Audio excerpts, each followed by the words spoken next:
The evaluation of chronic cough must consider the following. Number one, the patient should stop smoking all smokables. No smoking.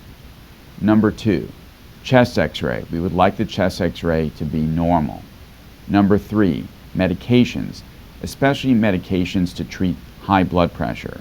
Specifically, a type of medication called angiotensin converting enzyme inhibitors, or ACE inhibitors, which very commonly cause chronic cough. Number four, allergy investigation, both food and environmental. Number five, vocal fold movement. If there is a vocal fold paralysis or paresis, imaging such as CAT scan or MRI should be done to rule out a mass or some sort of tumor pressing on the nerve that moves the vocal folds.